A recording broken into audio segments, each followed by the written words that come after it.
Dr. Robin Cook of the University of Glamorgan has spent the last 4 years developing a third of an acre of unused allotments in the South Wales valleys.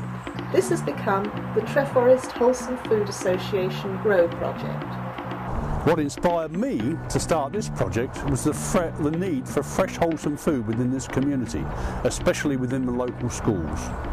Because research done by myself and colleagues at the university showed if you want healthy people, they need healthy food. So I had this vision to create a welcoming place where school children could get involved in growing, harvesting and cooking their own food.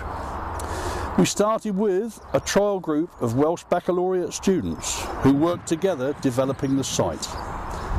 This involved a lot more than just digging. They cleared the land, surveyed it and drew up a plan. They also prepared presentations for their school peers. Their activities were contained in 2 accredited university modules. One involved practical skills and the other citizenship skills. What also came out of it was that in the process they were developing cooperative skills, working with older people and academics performing practical tasks. The project supported the role of the university working more closely in the wider community.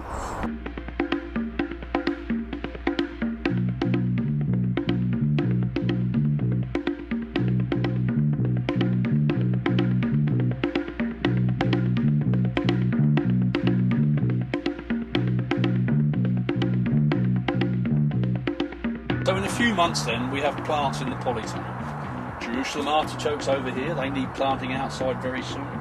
Tomatoes here, very many different varieties of tomatoes. There are baby plum tomatoes, baby round tomatoes, varieties of aubergines here. There are the baby aubergines and the large ones. More cabbage plants coming up over here. Peppers, now there are sweet peppers and there are hot peppers. Strawberry plants, they need to go outside very, very soon now.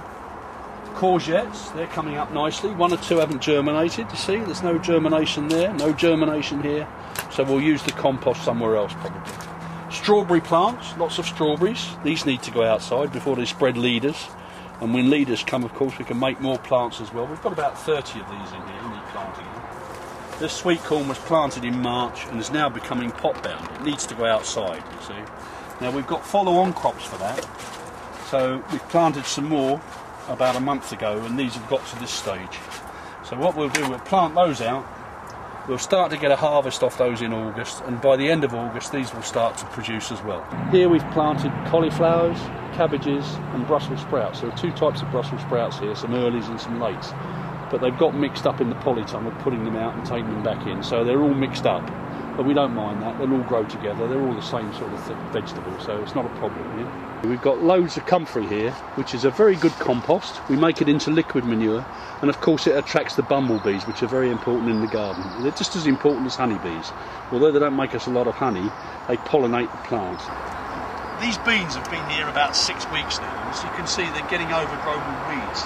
So we need to be weeding here. You know, you have to get down on your hands and knees and pull the weeds out. There are a lot of flowers on these beans, which means we'll get a very good crop because they're pollinated here by our bees at the back here. At present their task is to raise money for a classroom. We need to get children down here to see how food is grown under natural conditions without pesticides and insecticides, and to see how it's prepared for the table to encourage a healthy diet.